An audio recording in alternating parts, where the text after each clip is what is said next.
में आती है सर्वेक्षण भी होना चाहिए था कि जिनकी संख्या कितनी, उनकी स्थिति, आर्थिक स्थिति है क्या, और उसके लिए सरकार क्या करे, उनकी मंशा क्या है। इसलिए आधे अधूरा कोई काम करना ये बिहार के हित में नहीं है और बिहार के लोगों के हित में नहीं है।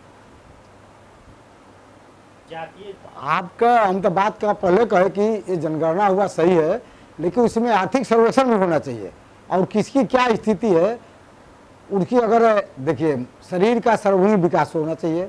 अगर शरीर के किसी अंग में विशेष कर विकास होता है तो उसको रोग माना जाता है। तो समाज को सब लेकर, वर्गों को लेकर चलना उचित है और उसकी स्थिति क्या है, आर्थिक स्थिति, सामाजिक स्थिति, उस पर सरकार को काम करना चाहिए। लेकिन ऐसा कुछ दिखता नहीं है कि जनगणना कराए हैं और इससे सरकार की मंशा पर प्रश्न चिन्ह उठता है। एक चीज और कि मान लीजिए एक ही व्यक्ति है, मान लीजिए आरक्षित सुरक्षित सीट है, वहां से वो चुनाव लड़ता है, लेकिन लगातार वही लड़ रहा है पिछले, मान के चलिए कि 2 दशक या 3 दशक। तो क्या इस पे बदलाव नहीं होना चाहिए कि भाई समाज के पिछड़ा वर्ग का कोई और व्यक्ति उस?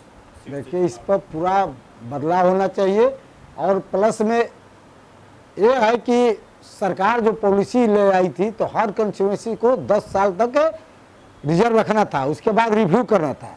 लेकिन जो भी सरकार बनी केंद्र में, इस पर कोई विचार नहीं किया। इसका एक कारण है, सभी लोग एक मत पर नहीं है, सबको अपनी कुर्सी प्यारा है, अपने दल का हित प्यारा है और अपना प्यारा है।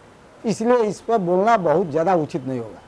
समीक्षा ऐसे होनी चाहिए, समीक्षा होनी चाहिए। और ये सरकार की पॉलिसी में एक पॉलिसी, कोई भी पॉलिसी एक लिमिट समय के लिए आता है और समय बीतने के बाद उस पर समीक्षा होने का पूरी तरह प्रावधान रहता है, लेकिन समीक्षा हो तब ना। सर देखिए, पहला नंबर तो यह है कि हम जाति की जनगणना के पक्ष में नहीं हैं। ये स्वर गलत है और पूरा समाज को बांटने का काम किया जा रहा है। जाति और धर्म में बांट करके एक दूसरे को लड़ाने का काम किया जा रहा है। ये सिर्फ और सिर्फ पार्टी वाले और नेता वाले अपने अपने सिर्फ और सिर्फ लाभ के लिए कार्य कर रहे हैं। यदि गणना करना है तो आर्थिक रूप से भी गणना होनी चाहिए। कौन व्यक्ति किस समाज से कितना है, उसको किस चीज़ का नुकसान है, लाभ है, जरूरत है, नहीं जरूरत है। केवल आप जाति का जनगणना करके आज भागीदारी के हिसाब से भागीदारी मिली जा रही। मैं यह सरकार से पूछना चाहता हूं कि जिनकी संख्या अधिक है उस हिसाब से अधिकार सरकार में दिया जा रहा है या मांग हो रही है उस हिसाब से दिया जा रहा है। आज सुनने में आ रहा है कि मुख्यमंत्री एक नहीं, उप मुख्यमंत्री एक नहीं 3 होने वाले हैं। तो अधिक जो समाज में कम जनसंख्या वाले हैं, तो मैं यह पूछना चाहता हूं सरकार से, क्या उनको जनसंख्या बढ़ाने का प्रोत्साहन दिया जा रहा है? तो बड़ी बात आपने कहा कि मतलब आप एक तरफ कह रहे हैं कि 2 बच्चे चाहिए, एक तरफ हाँ, एक तरफ आप कह रहे हैं कि हम 2 हमारे 2 का नारा आप लगा रहे हैं और एक तरफ समझिए कि जातीय जनगणना कर करके आप उसको जनसंख्या के भाग्य के हिसाब से आप अधिकारी देते हैं। तो ये बताइए कि जिसके 2 बच्चे हैं उसकी अंतरात्मा में क्या कूट रही है? ये हमारी भागीदारी नहीं है, वो तो चुल्लू भर पानी में डूब कर मरने को तैयार है। इसका मतलब उसको आप प्रोत्साहन दे रहे हैं कि हम भी 10-10 बच्चा पैदा करें। फिर ये कहाँ लागू होती है? ये तो सर अगर देनी है तो आर्थिक रूप से होनी चाहिए। हमारे हिसाब से हमारी जो डिमांड है सरकार से, गरीब हिसाब से दीजिए, गरीबी की आंकड़ा करिए कि धर्म से मतलब नहीं है, जाति से मतलब नहीं है, आर्थिक रूप से अगर हो और आर्थिक रूप से हो उसकी जनगणना। एक चीज मैं और भी बताना चाहता हूं आपको, हम व्यवसायी हैं और व्यवसायी के आधार पर काम करता है। सिर्फ और सिर्फ गरीब, ये जो सरकार आ रही है, कोई भी सरकार आ रही है, केवल गरीब का बात कर रही है। ठीक है, गरीब का बात होनी चाहिए, गरीब की उत्थान होनी चाहिए, हम उसके पक्ष में। लेकिन हम लोगों के बारे में कुछ नहीं सोचा जा रहा, क्योंकि व्यवसायी टैक्स देता है। हम लोग आज 10 लाख 11 लाख रुपया टैक्स देते हैं। कोई आज जीएसटी लागू हुआ, जीएसटी अगर लागू नहीं होता तो ये सरकार आपकी डूब जाती। जो वैक्सीन बनाई गई है, जितना वैक्सीन का खर्चा आया है, सिर्फ और सिर्फ सरकार बची है तो आपको जीएसटी की वजह से बची हुई है। जो टैक्स दे रहा है उसके प्रति कोई सुझाव नहीं है सरकार का, केवल गरीब करने के लिए। और हम लोगों का रुपया, हम लोगों का टैक्स का रुपया जुटा करके, इकट्ठा करके हम लोग जब गोलक को भर देते हैं तो सरकार उसको सिर्फ और सिर्फ लुटा देती है और विकास का काम भी नहीं करती है। मैं ये बताना चाहता हूं कि केवल और केवल पैसे दे देने से क्या आर्थिक स्थिति सुधर जाती है? क्या ये पैसे दे देने से और उसको कमजोर कर दिया जाता है और उसको निकम्मा बनाने का यह प्रयास कर रही है सरकार, ताकि वो लोग निकम्मे बने और हमको केवल और केवल पैसा अपना वोट देते रहें और हमारी अपना राजनीति चले। सरकार बनती रहे। जी सर। हाँ जी, उनको फ्री में यदि भोजन मिल जाए, सब कुछ मिल जाए तो काम करेंगे ही नहीं। आप देखिए, स्वाभाविक चीज है। आप अपने से भी सोच सकते हैं इस चीज को। साइकिल दे दिया आपने, ड्रेस दे दिया आपने, सब कुछ जब इकट्ठा दे देंगे आप, तो उस फैमिली का जो गार्जियन है, जो गार्जियन कमाता है, पहले नंबर तो वो निष्क्रिय हो गया। वर्क कैपेसिटी आप घटा रहे हैं ना देख करके। आप हमारे यहाँ 10 लोग काम कर रहे हैं, कर्मचारी काम कर रहे हैं, हम उसको तनख्वाह दे रहे हैं, ठीक है, और बैठा करके ही तनख्वाह देना शुरू करें तो वो क्या करेगा? उसकी मनोस्थिति क्या बनेगी? उसकी प्रक्रियाएं क्या होगी? ये राष्ट्र के लिए बड़ी विकट समस्या होने वाला है। जी, एकदम विकट। इस पर गंभीर रूप से विचार करनी चाहिए और ये सरकार को सोचना है कि विकास अगर करना है तो विकास किस हिसाब से हो। हम यह नहीं कहते हैं कि रोड नहीं बने, पानी के साधन नहीं मिले, बिजली के साधन नहीं मिले, विकास भी हुए हैं, इसको भी हम स्वीकार करते हैं। और वैक्सीन भी दिया गया, सरकार के वैक्सीन के वजह से काफी लोगों की बचत भी हुई है, जीवन भी बचे हैं, इसमें भी कोई दो राय नहीं। लेकिन कुछ न कुछ जो टैक्स देते हैं उनके प्रति क्या है? केवल आप हम लोगों से लेंगे, हम लोगों को कुछ नहीं देंगे। सोचना होगा कि किस तरह से इनका रोजगार और डेवलप कैसे हो, हमें सुविधा मिले।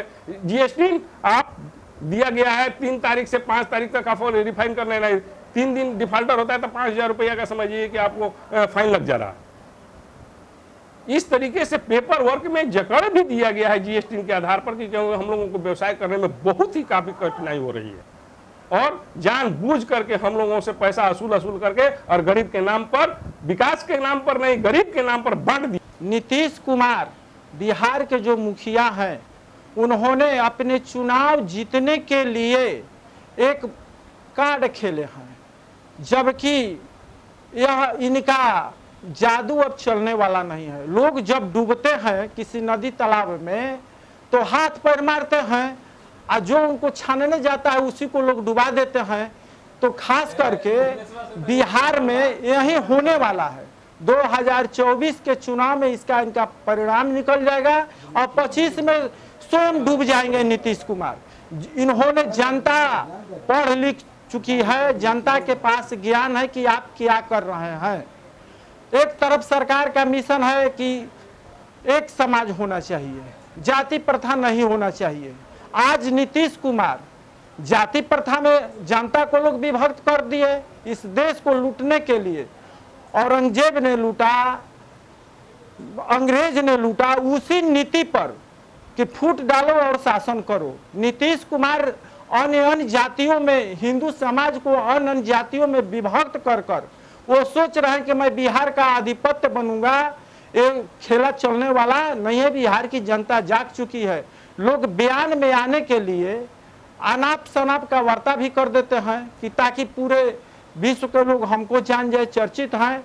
आज जो आरक्षण की बात कह रहे हैं, जब आरक्षण नहीं हुआ था तो उस समय भीमराव अंबेडकर जैसे जो संविधान के निर्माता हुए, आज सरकार जो आरक्षण दिया हुआ है, आप बताइए कि कौन अंबेडकर जैसा विद्वान हो चुका है। तो जब हम एक समाज में रहेंगे, हमारे अंदर क्या क्वालिटी है, क्या कैपेसिटी है, तब तो निखार होगा। आप बांट रहे हैं भिन्न भिन्न समाज में, भिन्न भिन्न जाति में। तो मैं ये कहना चाहता हूं कि आपने जिस तरह के जाति विभक्त किए, तो क्या आपने कैबिनेट में उस तरह का क्यों नहीं अपना प्रावधान रखे? कैबिनेट आपका है, कैबिनेट चलने वाला आपका है, तो जाति के आधार पर आप कैबिनेट में मंत्री बनाते। रही बात जो जातीय जनगणना हुई है, तो यह पंचायत स्तर में आपको घोषित करना चाहिए कि इस पंचायत में इतने जाति की जनसंख्या है। तो आप केवल आप गणना कर कर अपने चुनाव के हित में लोकसभा विधानसभा में किस जाति की कितनी भागीदारी है आपको तो करना चाहिए। आर्थिक कौन व्यक्ति गरीब है, कौन अमीर है? इस देश में 2 ही व्यक्ति हैं, एक अमीरी एक और गरीबी। तो नीतीश कुमार का अब सर्वनाश होने वाला है। लोग, तुलसीदास जी भी कहते हैं कि जाके मति भ्रम भयहु खगेशु, सो कह पश्चिम उगहु दिनेशु। युवा इस तरह सोच रहा है। 1931 में अंग्रेज के ज़माने में भी कास्ट सेंसस हुआ था, जिसका विरोध गांधी जी ने भी किया था, जवाहरलाल नेहरू ने भी किया था। संविधान के अनुच्छेद नंबर 15 में यह लिखा उसी के आधार पर आरक्षण दिया जाता, जो आधार बना है जातीय जनगणना का। उसमें भी लिखा गया था कि लेवल प्लेइंग फील्ड देना है, मतलब कि कमजोर को उस आधार तक लाना है कि मजबूतों के साथ वो खड़ा हो सके।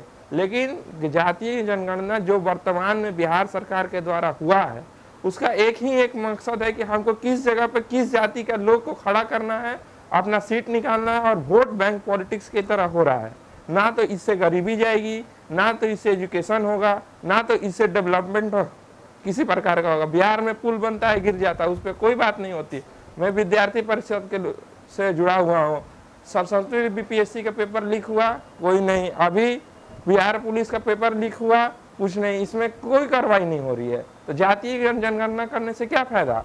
अगर हमारे यहाँ आज और हम व्यावसायिक रूप से भी जुड़े हुए हैं, हमारे यहाँ गेहूं इतनी होती है, किसान केवल पैदा करता है चले जाता है, और कहाँ मैन्युफैक्चर होती है?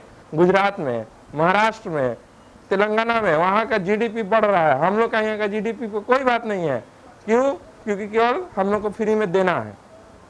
मेरे कहने का आधार यह है कि जो गेहूं हमारे खेत में हो रही है, उसका मैन्युफैक्चरिंग हमारे ही मिट्टी पे, धरातल पे क्यों नहीं हो रही है? उससे हमारे यहाँ के लोग को टैक्स देने को देंगे, 100 लोगों को रोजगार मिलेगा। जब रोजगार मिलेगा तो टूरिज्म बढ़ेगा। टूरिज्म की बात होती है। यहाँ रोहतास में रोहतासगढ़ किला है, तुतला भवानी है। अगर यही मैं अभी गुजरात के कैमूर में भी कैमूर फोर्ट है, उसको हम लोग टूरिज्म के आधार पर नहीं दे रहे, ताकि गाड़ी वाले को भी बिजनेस मिलेगा, गुपचुप वाले को भी मिलेगा, बैलून बेचने वाले को भी मिलेगा। उससे और सबसे बड़ी बात आपने जो कही गेहूं की भंडारण का, यहाँ पे यदि भंडारण, अगर धान का भंडारण होता है, चावल का, सारा राइस मिल आज हमारा यहाँ बंद है। क्यों? बाजार नहीं है। सरकार को यह सोचना चाहिए कि जो टैक्स पे टैक्स दे रहा है उसको हम बाजार दे, ताकि वो हमको और टैक्स दे। आपको जब तक टैक्स कोई नहीं देगा तब तक आप बांटिएगा कैसे? गुजरात में गए थे तो वहाँ हम अभी 2-4 महीने गुजरात घूमने गया था, वहाँ पे बोर्ड लगा हुआ था कि leading GDP growth in country, मतलब ग्रोथ जीडीपी का सबसे ज्यादा गुजरात कंट्रीब्यूट कर रहा है। और हमारे यहाँ बिहार में क्या लगता है? विमल पान मसाला। क्यों? हम लोग जीडीपी में नहीं कर सकते? हम इस देश के नागरिक नहीं है? हम इस देश में कंट्रीब्यूट नहीं कर सकते हैं? नहीं लगता है। हम लोग यहाँ क्या लगता है? अमूल गोल्ड। क्योंकि हमारे यहाँ के लोग को इस तरह बनाया गया है कि तुम गेहूं बो, अब रहो, मैन्युफैक्चरिंग नहीं कर सकते हो। जैसे विदेश में पहले अंग्रेजों के जमाने में क्या हुआ? रॉ मटेरियल यहाँ से लेके गया, वहाँ मैन्युफैक्चर करके हम ही लोग का सूता को बेच दिया, कपड़ा में ला के 100 रुपए का चीज 1000 रुपए में। वो मैन्युफैक्चरिंग क्यों नहीं यहाँ होती है? कोसी नदी का बांध होता है, कोसी नदी के तट पे सारे मर जाते हैं। और गया में जाइएगा, नवादा में जाइएगा तो सुखाड़ रहता है। क्यों?